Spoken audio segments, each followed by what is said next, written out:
you want to be comfortable and you want to have friends and you want to be like early days, being like short, being 5 feet tall.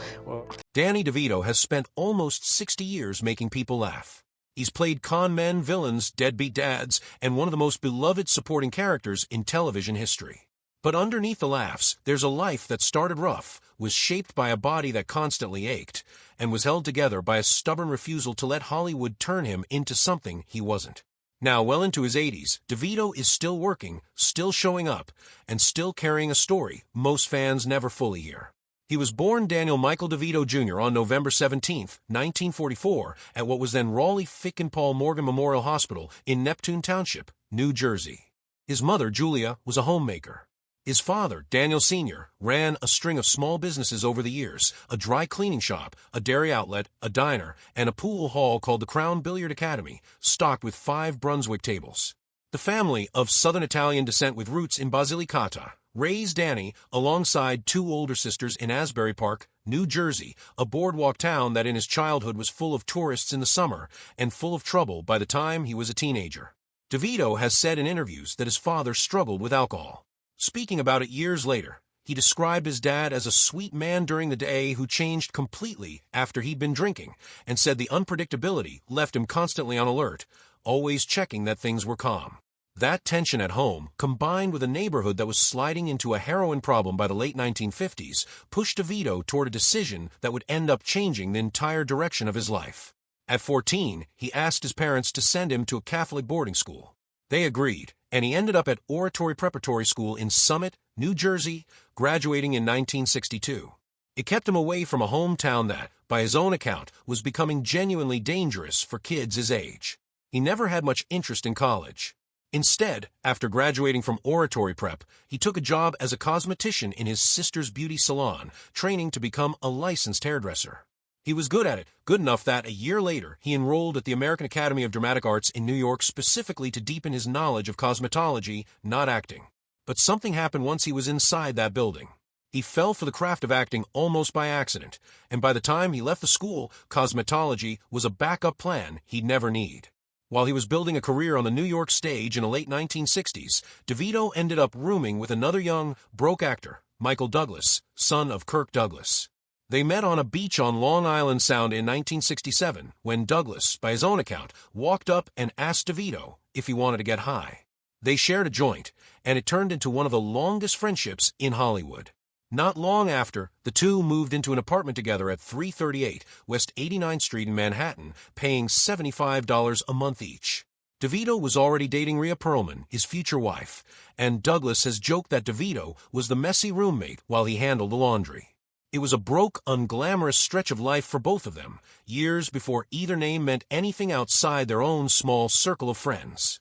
DeVito's break as an actor actually predates Taxi by several years. In 1971, he originated the role of Martini in an off-Broadway production of One Flew Over the Cuckoo's Nest. When Milos Forman adapted the novel into a film in 1975, DeVito reprised the role on screen, appearing alongside Jack Nicholson in what became one of the most celebrated films of the decade, sweeping the major Academy Awards. It didn't make DeVito a star overnight, but it put him on the industry's radar and gave him real credibility as a serious actor, not just a character type. That same period of his life, 1971, is also when he met Rhea Perlman. She had gone to see a friend perform in the single-stage performance of a play called The Shrinking Bride, in which DeVito also happened to be acting. They hit off immediately, moved in together within about 2 weeks, and stayed a couple from that point on. They didn't marry until January 28, 1982, more than a decade later, but the relationship that began in that theater lasted for over 40 years and produced 3 children. Lucy, born in 1983, Grace, born in 1985, and Jake, born in 1987. The role that made DeVito a household name came in 1978, and the story of how he landed it has become one of the most repeated anecdotes in his career.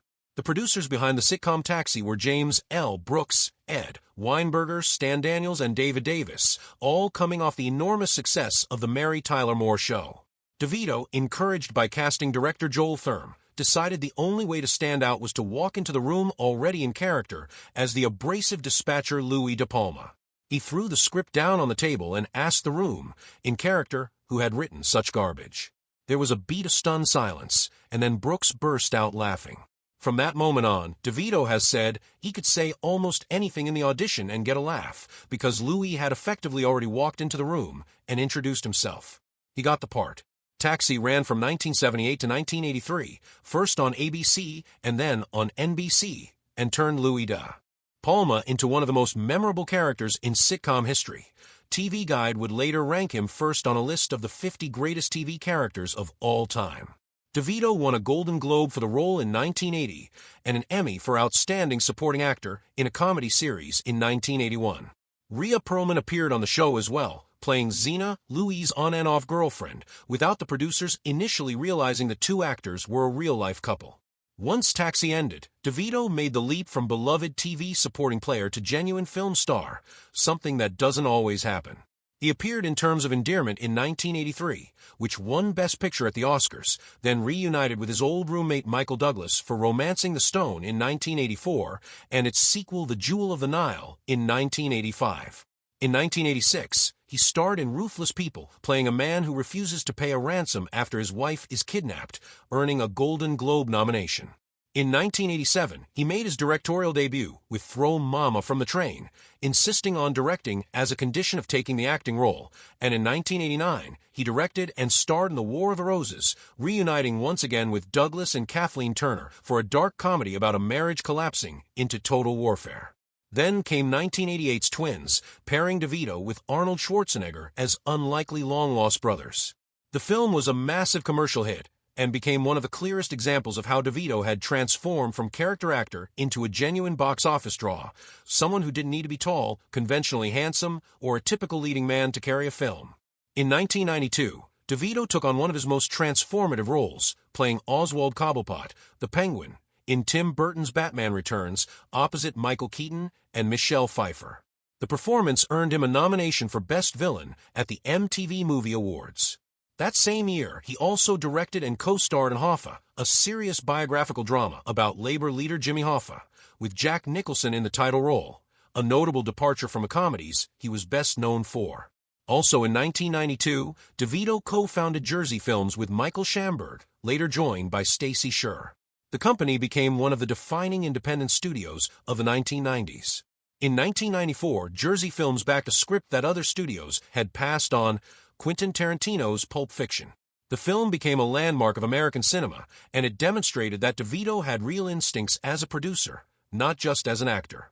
Jersey Films went on to produce Get Shorty, Man on the Moon, a film about comedian Andy Kaufman, whom DeVito had known personally from their years together on Taxi, and Aaron Brockovich. In 1996, DeVito directed Matilda, adapting Roald Dahl's novel and casting himself and Rhea Perlman as the neglectful Wormwood parents. The film's young star Mara Wilson was going through an extraordinarily difficult time during filming. Her mother, Susie, was diagnosed with breast cancer shortly after production began and passed away in April 1996 before the film was released. According to accounts Wilson has given in interviews and in her memoir Where Am I Now?, DeVito and Perlman looked after her during that period, taking her to plays and movies to keep her mind occupied, and DeVito would greet her with a hug every day on set. Wilson has said she felt like DeVito was her favorite uncle during that time. She also later learned that DeVito had privately arranged for her mother to see an early cut of the film while she was in the hospital, before she died. The finished film was dedicated to Susie Wilson's memory. Behind all of this success, DeVito was also managing a lifelong physical condition. He stands 4 feet 10 inches tall, the result of multiple epiphyseal dysplasia, a rare genetic disorder also known as Fairbanks disease, which affects how cartilage converts into bone at the growing ends of the long bones. According to medical sources, people with the condition typically experience joint pain in the hips, knees, or ankles, along with early-onset arthritis, and most people with the mild form still reach heights well above DeVito's, meaning his case sits at the more pronounced end of the spectrum.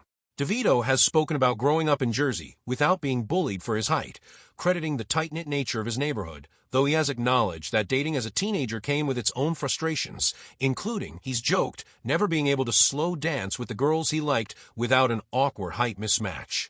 He said that learning to dance well became one of the ways he compensated. DeVito went on to voice characters in major animated films, including Phil in Disney's Hercules in 1997 and Swackhammer in Space Jam in 1996, and took on more dramatic supporting work in the late 1990s, including L.A. Confidential and The Rainmaker. He also continued directing, including Death to Smoochy in 2002. In 2011, he received a star on the Hollywood Walk of Fame for his contributions to television. In 2012, he voiced the title role in the animated adaptation of Dr. Seuss's The Lorax. In 2006, at the age of 62, DeVito joined the cast of It's Always Sunny in Philadelphia as Frank Reynolds, a character who took the abrasive energy of Louis De Palma and pushed it even further into chaos. The show had been airing for one season before DeVito came aboard, and his presence is widely credited with giving the series a boost in visibility. He has now played the role for close to 2 decades, well into his own 80s, working alongside a cast several decades younger than him, and continuing to do physical comedy that would challenge performers half his age. DeVito's marriage to Rhea Perlman went through real strain later in life. The couple separated in October 2012 after 30 years of marriage, reconciled in March 2013, and separated for good in 2017. They never divorced. In interviews since then, both have described the relationship as having evolved into a close, enduring friendship, rather than ending in the kind of bitterness that often accompanies celebrity splits. Perlman has said publicly that the two have always loved each other, and that they agree on nearly everything important. They sold the 14,579 square foot Beverly Hills home they'd owned since 1994 for $28 million in 2015, though they've kept other properties, including a place near Rodeo Drive and a compound in Malibu. At the 2024 Emmy Awards, DeVito took a moment on stage to publicly acknowledge Perlman's 4 Emmy wins for Cheers, catching her off guard and clearly delighting her in the audience. In July 2023, DeVito made a significant and quiet act of generosity, donating $500,000 to Hackensack Meridian Jersey Shore University Medical Center, the hospital, now under a different name, where he was born nearly 80 years earlier. The gift was intended to support the hospital's most urgent patient needs, and hospital leadership, including CEO Robert Garrett, publicly thanked him for the donation, which came at a time when the hospital had just been named among the top 5% of hospitals nationally for clinical care. DeVito's longtime friend Peter Cancro, founder of Jersey Mike's Subs, for which DeVito has served as a celebrity spokesperson since 2022, also spoke about DeVito's genuine investment in the health care of the community both men grew up in. What comes through, looking at the arc of DeVito's life, is less a story of hidden tragedy and more a story of a person who was handed a difficult set of circumstances early, an unstable home, a body that would always ache in ways most people never have to think about, and a career built in an industry that has historically had little patience for anyone who doesn't fit a narrow physical mold, and simply refused to let any of it define the terms of his life. He didn't hide his height or his condition, and there's no verified record of him ever accepting money or pressure to alter his appearance for Hollywood.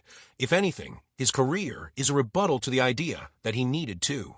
He built a decades-long creative partnership with his wife that survived the end of their marriage. He quietly funded a hospital instead of publicizing his own health story for sympathy. And he's kept working well into his 80s in the same chaotic, physical, big-hearted way he always has. There's plenty of noise online about DeVito, viral claims about feuds, walkouts, and secret suffering that don't hold up to scrutiny once you look for where they actually came from. The real story doesn't need any of that embellishment. A kid from a rough house in Asbury Park who was told by his own body that things would be harder for him than for most people ended up as one of the most recognizable character actors in American film and television, married the person he met in a one-night play for over 40 years, built a production company that helped launch Pulp Fiction, and is still at 80 showing up to work. That's the story. It's not really a sad one. It's just an honest one.